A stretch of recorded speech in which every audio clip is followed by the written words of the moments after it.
والصلاة والسلام على حبيبنا محمد وعلى آله وصحبه ومن والاه. مسلمانان لجياني پیغمبر شعیب عليه السلام گشتی نو جێگایی کە خوای پەروەردگار ئەیکا بە پێغەمبەر و ئەینێرێ بۆ گەلەکەی. خوای پەروەردگار لە قورئانە لە سوورەی ئەعراف باسیەکە فەرمێ وإلى مدين أخاهم شعيبا قال يا قوم اعبدوا الله ما لكم من إله غيره. وەکو باقی پێغەمبەرەکانی تر خوای پەروەردگار چیرۆکەکەی ئەجێڕێتەوە ئەفەرمێ شعیب خطابی کردن بانگی کردن وەک برای خۆیان. وإلى مدين أخاهم شعيبا يعني شعيب عليه السلام أواني ببراي خوي زاني وهولي دا حقي أو برايتي بدات كبريتيا لتوش كردنيان بخيريكي زور قورا أويش خيري توحيدا. وباشان فرموي يا قومي أي كسوكاركم أي خزمو دوستكم أي أواني كخوشم أوين ببشتي خومتان زانم گوێم لێگرن و من پێغەمبەری خوام بۆ ئێوە و ئێوەش جگە لە ئەڵڵاه هیچ خوایەکی تر مەپەرستن، باز لە پەرستنی دار و بەرد بێنن،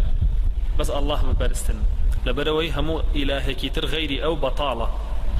واگەر بیپەرستی مشریکی واگەر بە مشریکیش بڕۆی ڕزگارت نابێ بۆ جەهەنەمە ڕۆی.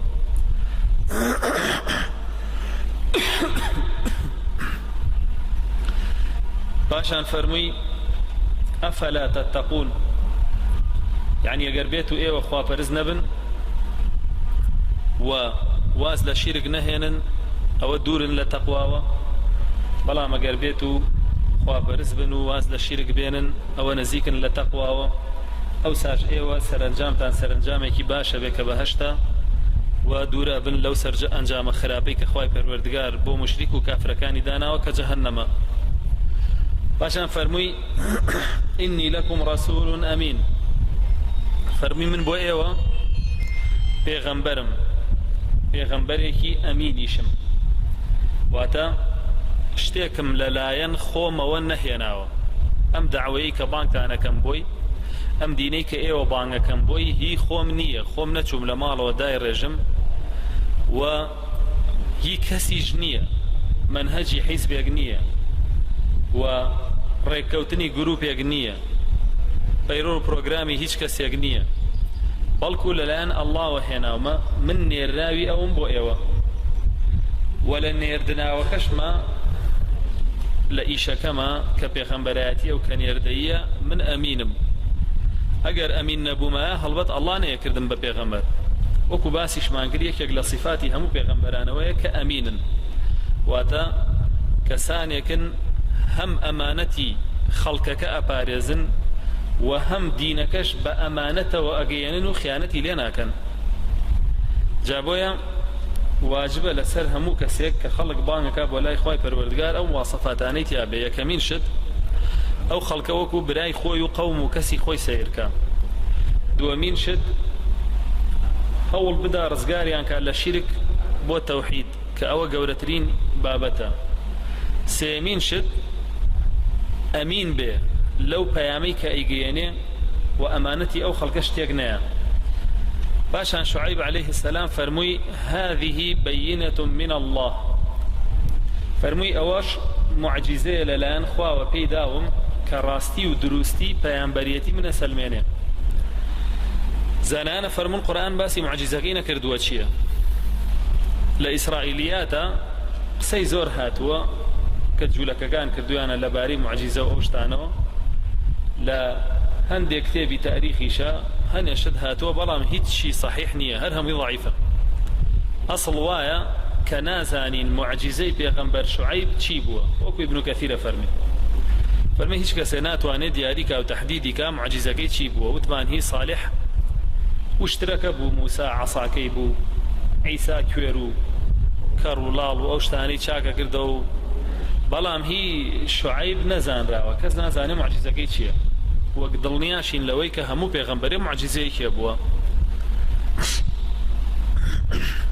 بۆیە فەرمووی ئەوە معجزەیە لەلایەن خوای پەروەردگارەوە بەڵگەیە لەسەر پێغەمبەرایەتی من و باوەڕم پێ بێن و دوام بکەون و لەگەڵ ئەوەشا فەرمووی لا أسألكم عليه أجرا إن أجري إلا على الله فرمي لآياتي كترا لا أسألكم عليه من أجر إن أجري إلا على رب العالمين فرمي بلم بياما كايجينم بأيوة لم دينا كأيوي بولا بانكم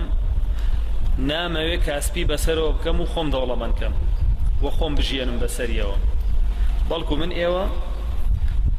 بانكم بولاي خواو أجركشم لسر خواي پروردگاره هیچ پاداشتو أجركم لأيوا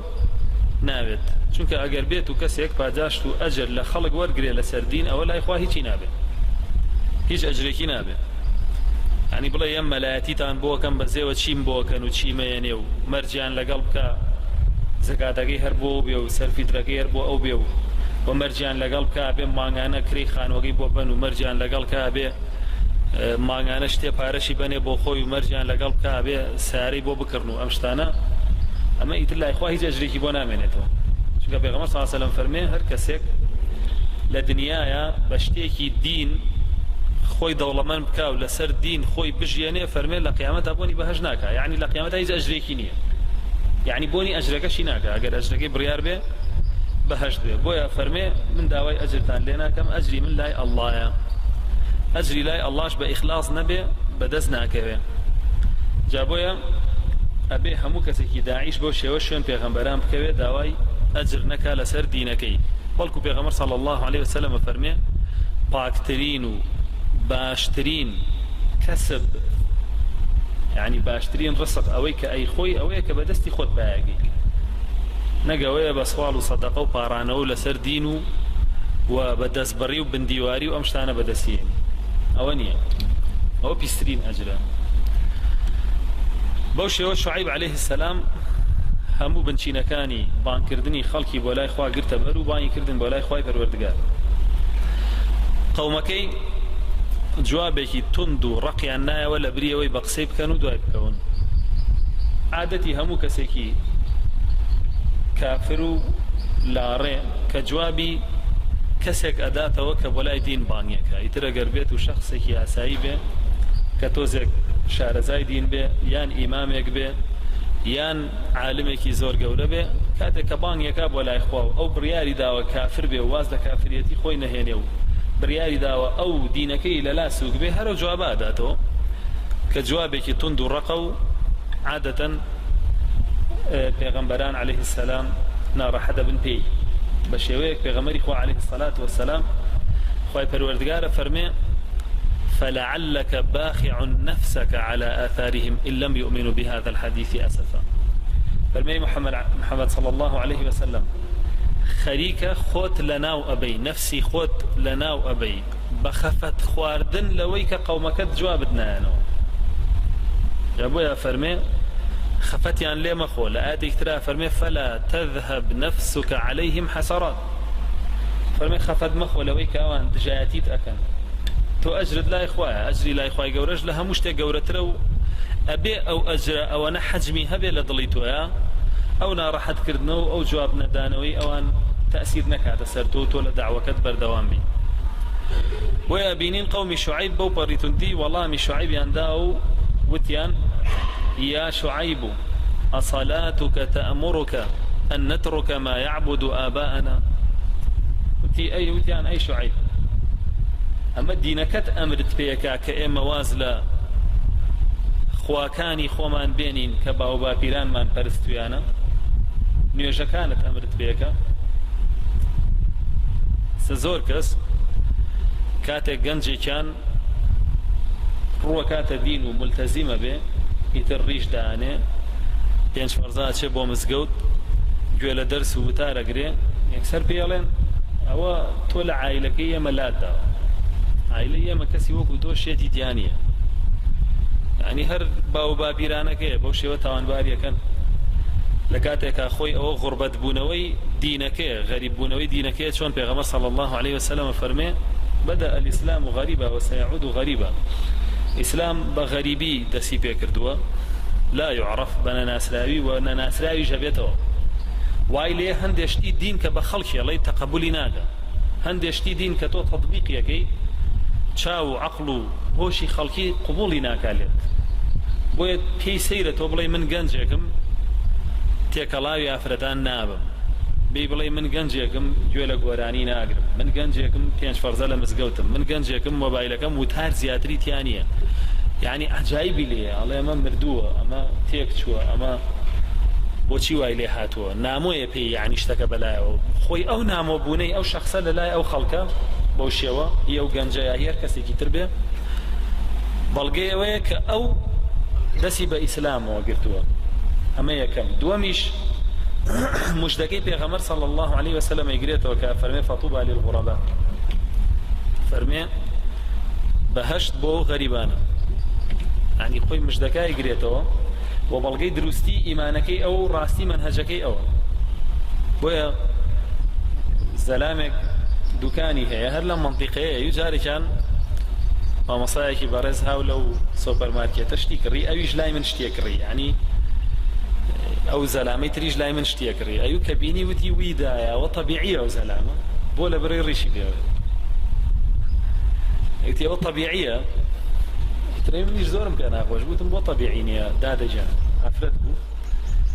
ئەوتی وەڵا ئەوە تەبیعی نییە من شتی وام نەدیوە ئینسانەوە نە ڕیشی پێوە بێت باشە دادەجان ئەگەر تۆ ڕیشە پێوە بێت چیەکە یەکسەر ڕاکای تاشێتەوەن یا لایە بە پیاوە قەیچێکە با پێوەی بێت ئەی نابێ پێوەی بێت بۆیە بەلایەوە شتێکی زۆر عجایب بوو وتبووی خۆ من ئیسلامیشم نەیوتبوو موسڵمانم وتبووی ئیسلامیشم بەس وەڵا ئەوەم بەلاوە تەبیعی نییە بۆ کاکە یعنی تۆ قابلە چییە ڕیژی پێغەمبەرانە و کابرا حەزەکە لەوان بچێ و دایناوە ئیتر تۆ بۆ بەلاتۆ غەریبە و ئەبۆ شێوە جامە بەسمەوەیە بە کوردی مختصری زۆربەی شعائیرەکانی ئیسلام غەریبە بنەوە یعنی سەیرەکەی لەناو مسلمانانە ئەوانەی هاتوچەی مزگەوتەکەن زۆر کەمن و لەناو ئەوانەیە کە هاتوچەی مزگەوتەکەن ئەوانەی خزمەتی مزگەوتەکەن زۆر کەمترن یعنی سەیرەکەی ئەوانەی گۆرانی بێژ و گوێگر لە گۆرانی هەیە ئەوانەی ئەوەندە نوێژ خوێن و قورئان خوێن و گوێگر لە قورئان نییە و بەڵگەی ئەوەیە کە ئەو شتە زۆر بووە ئەمیان کەم بووەتەوە و وای لێ هاتووە لای خەڵک نامۆ بووە جا بۆیە پێغەمبەر صلی الله عليه وسلم وەصفیانەکە فەرمێ ئەم نامۆیانە چۆنن يصلحون إذا فسد الناس ئەمان چاکەکار ئەبن لە کاتێکە خەڵکی هەمووی خراپەکارە ئەمان خۆیان چاک ئەکەن و خەڵکیش چاکەکارە بن لە کاتێکە خەڵکی هەمووی خراپەکارە جا بۆیە ئەمانیش سەیریان لە شوعیب هات کە بانگیانەکە بۆ شتێکی وا بەلایەنەوە غەریب بوو وەڵا ئەم دینەی تۆ ئەگەر ئاوا بێ بەخوا شتێکی غەریب و نامۆیە بە ئێمە باش نییە بۆ ئێمە تۆ ببێتەوە سەر دینەکەی خۆمان کە باو باپیرانمان لەسەری بوون جا وکوتمان ئەمە گەورەترین بەڵگەی کافرەکانە لە هەموو زەمانێکە تۆ وەکو باو باپیرێ بە وەکو پێغەمبەران مەبە بەو شێوە مەبە خوا لێی داوا کردووی لە قورئانە بەڵکو وەرە وەکو باو باپیرانە بە جا هەر کەسێکیش خەڵک بانکە بۆ لای منهەجێکی بەتاڵ عادەتەن ئەو بەڵگەی پێێتی ئەو قسەی پێێتی لە کتێبی خوایە نییە و لە حەدیث و سنەتی پێغەمبەران نییە بەڵکو العقل خوي ودري يعني ولا عقلا يمل قلبه وبابيرانا بين باشتر وكو شون ابليس عليه اللعنه العقل خوي وقياسي كردوتي من باشتر من ادم يعني قسكي خوي وبيكردنوغي خوي لا فرمانكي خوي پروردگار بباشتر زاني بو سيركي امر خلقي زوريش بشين ابليس اروا قسو بيروبوچوني خوي زور جار بيشخه بسر ايات وحديثه ولو بباشتر يزاني دعاوي كبمشي وجوابي انداوا كتيانتو ئەبێ واو لێکەین واز لە نوێژ بێنی واز لە مزگەوت و دین بێنی ئیگنا ئەمە ناکرێتەوە بێ بڵێ وەرن وەکو من خواپەرست واز لەو هەموو بتەبێن و واز لەو دار و بەردەبێن شعیب عليه السلام دوا ئەوەی کە بانگی کردن بۆ تەوحید هەوڵی دا بانگیان کا بۆ وازهێنان لە گوناهە گەورەکان وتمان تاوانی شعیب قەومی شعیب مەدیەن چەند تاوانێ بوو یەکێ لەوانە شیرک بوو ئەوە لەوە ئاگاداری کردنەوە دووەم تاوانیان ترازوبازی بوو لە کێشانە و پێوانەیە غەشیانە کرد بۆ نمونەیسە تۆ لە پێوانەیە کابرایە گەیەنی گەچی ئەم بینایەت بۆ کە ئەم مزگەوتە ئەو غەشە لێکا بەچی توڵی ئەو پەنجەرانە و هەمووی بە مەتری مرەبع بۆ حسابەکە سەمە هەیە ئەمڕۆ لە قەومی ئێمە ئەمە هەیە بۆ یاخت بۆوەکە کاشید بۆوەکە ئەو توڵانەت هەمووی بە مەتری مرەبع بۆ حسابەکە ئەوە غەشە ئەوە پێوانەیە غەشیان تیا کردووە و لە ترازوشا بە هەمان شێوە سەوزە فرۆش و میوە فرۆش و وشکە فرۆژەوەی کە بە کیلۆ فرۆشرێ ئەوانی شار خەریکی ئەو غەشن تەماتەیەکی ناشرین داناوە جوانەکەی لە پشتەوە جوانەکەی خستۆتە پێشەوە ناشرینەکەی خستۆتە پشتەوە کاڕۆی کیلۆیەکە بۆ کێشێ دەسەکا پیا یەکسەر بەلایانی کەمەوە سەیەکێکا بە و تەماتە پیسەی کە دایناوە یان بە هەمان شێوە بۆ هەموو بابەتەکانی تر سەیرەکەی هەمووی غەشی تیاکە باشە لای ئێمەوە نییە ئەڵێ عەلاکەدا دەزەڵە خۆتی کرد ئەوە دوورن لەوە ئەوە سمێوە نییە بەڵام زۆربەی خەڵک لە بازار واکە ینی سێرەکەی ماشەڵڵا دەستی شیۆنە سەریع ئاڵەی جاکیشانە نایبینی ئاواکە بە سیحر و شت تێگا یەکسەر نازانی ئەم تەماتە خراپەت دوایی خۆ لە شێلاوتە تا بردوتەوە مەڵەیە خۆی وای لێتەوە لەوە بڕۆ بۆ هەموو جۆرە میوەکانی تر و بۆ هەموو شتەکانی تر بۆ شێوە قەومی شوعیبیش ئەو غەشەیانە کرد بۆ نمونە شەد نییە لە کیلۆیەکا بێت جاری وا هەبوو لە قوماشایی کرد غەشەکە چۆن ێستا بۆ نمونە پاروپێران ئێمە قوماشمانە کڕی ئەم قوماشە بەری مەتر و هەشتا پان ئەم ساڵ چوین کڕیمانەوە بوو بووە 20 سانتیمی کەم کردبوو جاران مەترێک و 3 مەتر تەقری بەشیە کرد ئێستا بە 3 مەتر شارێکە بکڕی جا بەشتەکە هەر عین قوماشیشە هەر عین سیعریش پارەت لێسەن جا تطفیف کە خوای پەروەردگارە فەرمێ وەیل للمطففین وەیل بۆ کەسانی ئەم تطفیفاکەن بریتیە لەوەی کە لە قیاسەکە و لە کێشانەکەیە کەم بابەتۆ پارەی زۆریش لێ وەرگرێ بەم شێوەی کە بازرگانەکانی خۆمانەکەن یعنی سیرەکەی لەو 20 مەتر لەو 20 سانتیم قوماشە لە تۆپێکا و یەک دنیای بۆ گەڕێتەوە ئێوە بە هەزاران تۆپەی هێنێ هەزاران 20 سانتیمی و چەنەها مەتر ئەکا بۆ یەک گەڕێتەوە جا دواییش دێ بەم پارە حراماڵێ با مزگەوتێکەکەمەوە با حەجەکەم و با عەمرەیەکەم و با خێرێ بکەم و جای واڵە بە هەنێ ئاو بکڕم بۆ مزگەوت بۆ ڕەمەزان و هەنێ جا بۆ شێوە جاوا زانی خوای پەروەردگار لی وەرەگرێ ئەم عەمەلە پیسەی قەومی شوعیب ئەمڕۆ هەیە لەناو ئێمە یان کابرا تاندەرێکی بۆ دەرەچێ بینایەک ئەگرێ بە پارەیەکی دیاریکرا و دروستی کە یان شتێک سەیرەکەی غەشی تیاکە ماوادێکی خراپی تیا بەکارێنێ یان غەشی تیاکە نقصانی لە بابەتەکانی ئاکا بۆی پارێکی زیاتری بۆ بگەڕێتەوە هەمووی ئەچێتەوە با بۆ قەومی شوعیب بەمایان هەبوو شوعیب عەلەیهی السەلام هەوڵیدا ئەویان لێ قەدەغەکە و پێی فەرموون حەرام و ئەنجامی مەدە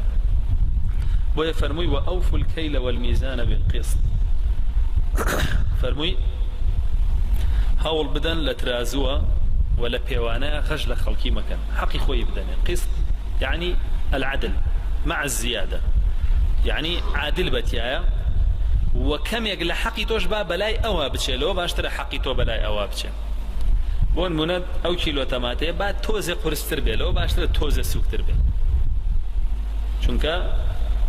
خۆت قەرزارەکەی قەرزاری خەڵکانێکی زۆر بۆ قیامەتت و لە پێوانەیە بە هەمان شێوە کەمێک لە مەترەکە بیدە بەدەمیەوە بەلای خۆت بیشکێنەرەوە با لەسەر خۆت بکەوێت نەوەک لەسەر ئەو بکەوێ 80 سانتیمەکانی ئەوی بۆکەی بە مەتر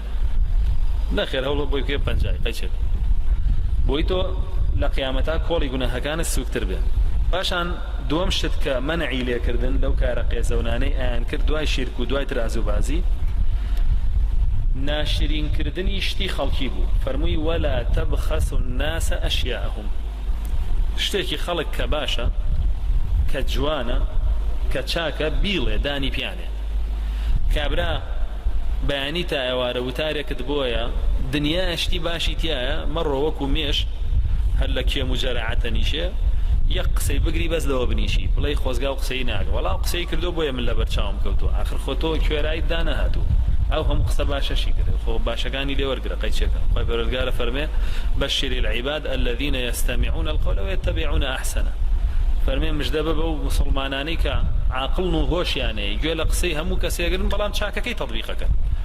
ئەوەی چاکە و ئەوەی لەگەڵ شەرعا گونجێ و ڕاستتر و دروستترە بەڵگەی بەقوترە ئەوان تەطبیقەکەن ئیتر خۆ تۆش با لەوانە بی قەیچێکە نەوەک لەوانەی کە کولەن و بەتاتەن کەسانێک زەربی سفرەکەن کە دنیای قسەی باشیانەیە بە هەمان شێوە لە وەصفی ئینسانیەتە کابرا ڕەزیل نییە کابرا ڕازگۆیە کابرا دەستپاکە کابرا جوێن فرۆژ نییە کابرا غەیبەت ناکە زەم ناکە بەڵام سەیرەکەی تۆزێک تووڕێ تۆزێک عەسەبیە تۆزێک دڵی ناسکەی تر تۆ ئەمە مەکە بە عیبتیە بڵێ وەڵام من لەبەرەم عیبە هەمووانی کەشی زەربی سفرەکەم ئەمە قەومی شوعیب ئاوە پیس بوون ئاوایان نەکرد بەڵکو تۆ ترازویە لە عەقڵی خۆتا دانێت چاکە و خراپەیە عەبدە بکێشە ئەگەر چاکەکەی زیاتر بوو حکمی باشی لەسەر بە ئەگەر خراپەکەشی زیاتر بوو حکمی خراپی لەسەر بەقەی چێکە خوای پەروەردگار لە ئاسمانم ترازوەی داناوە کاتێک کە تۆ ئەمریت و ئەچیتە بەردەمی محاسەبەتەکە چاکە و خراپەتەکە تا ئەو ترازوە چاکەت زیاتر بۆ لە بڕۆ بۆ بەهەش خراپەت زیاتر بۆ فەرمی بڕۆ بۆ جەهەنەم تۆ بۆ کابرایەک سەر بە لەعنەتەکەیت بێەوەی ئەم ترازوەی بۆ دانێ یعنی تۆ شارەزاتری لەخوا تۆ باشترە زانی حەقی خەڵک بی لەبەرەوە ترازوە دایما هەبێت لە زوبانی ئینسانە و لە عەقڵی ئینسانە بە پێ و ترازوە حکم بات چاکە و خراپە پێوێ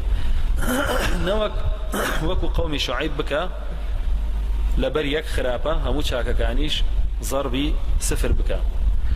کابرایەک ئەیەوێ شتانێک بسەلمێنێ بۆ کەسانێک لەسەر تەختەیەکی سپی نوختەیەکی ڕەشەکە فەرمێ بە خەڵکەکە لەم تەختە سپیا چییە بین هەمویان ئەڵێن ئەو نوختە ڕەشە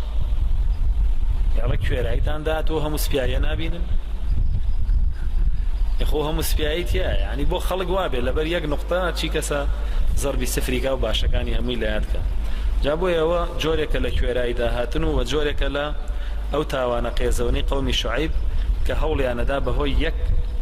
شتی بچووکەوە ئەو ئینسانە زەربی سفرکەن و ئەو چاکانە هەمووی بسڕنەوە و هەمووی بە خراپدانێن ئەمە تاوانی دووەمیان بوو دوای شیرک کە یەکێکی تر بوو لە کەبائیر تاوانی سێمیان بریتی بوو لە فەساد بڵاوکردنەوە لەسەر زەوی بۆیە فەرمی ولا تفسدوا في الأرض بعد إصلاحها فەرمووی دوا ئەوەی کە پیاوچاکان نەسیحەت و ئامۆژگاری خەڵکەکەن بانگیانەکەن بۆ ڕێی خوا و لە مزگەوتا تەراویحیان پێەکەن وتاریان بۆ دەن کە ڕۆشتنەوە ئێوە بە هەڵقە و گۆرانی فلیم فاسیدیان مەگەنەوە ئێوە دەست پێکاتەوە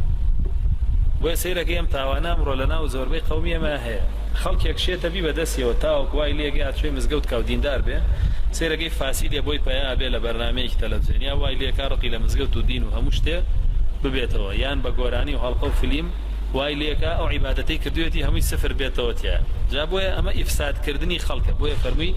ولا تفسدوا في الأرض بعد إصلاحها يعني خوای پەروەردگار جیل بە جیل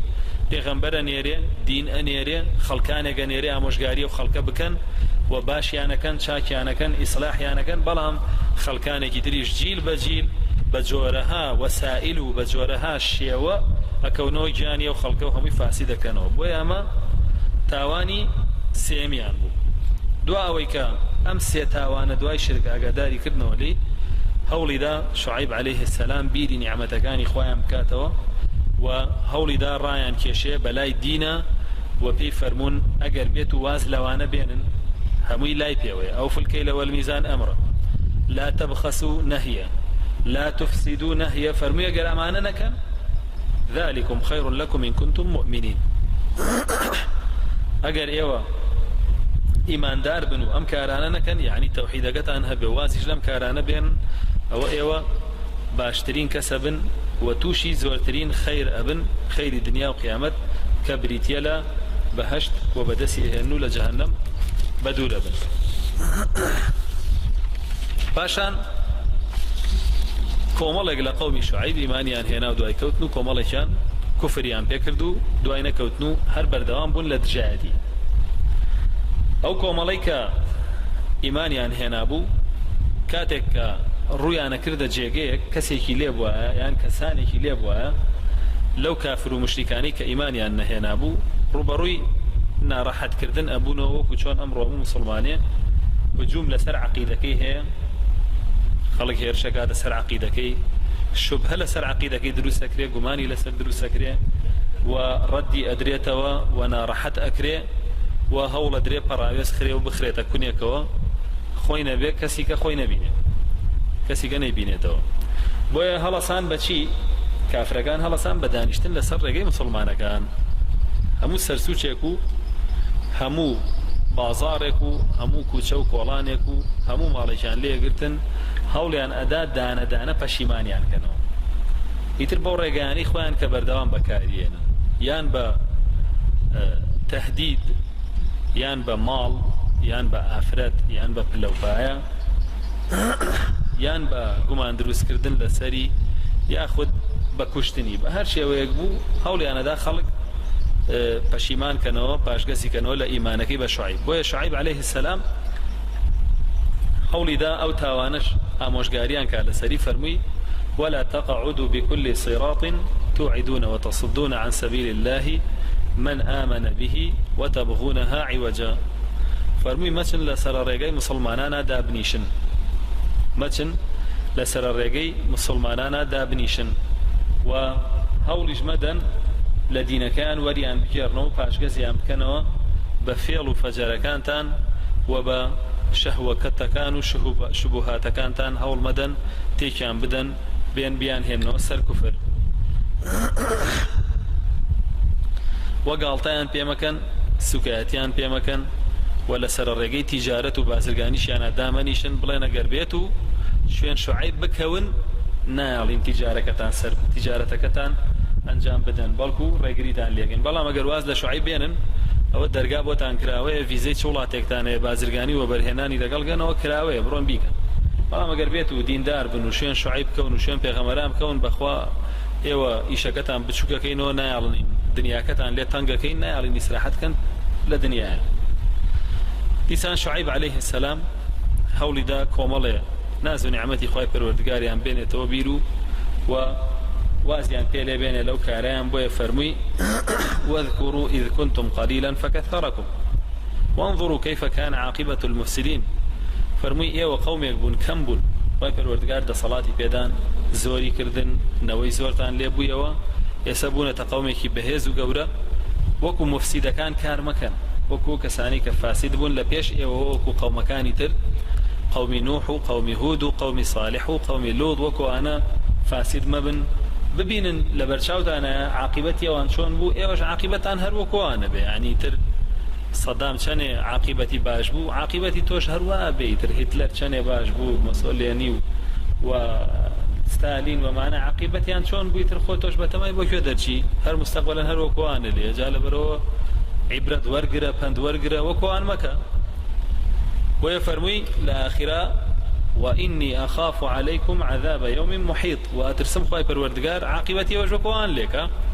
سزايكتان بو بنيري كانتوان دربچن لي وهر همتاني بي لناو بري جابو يواز دو كارتان بينن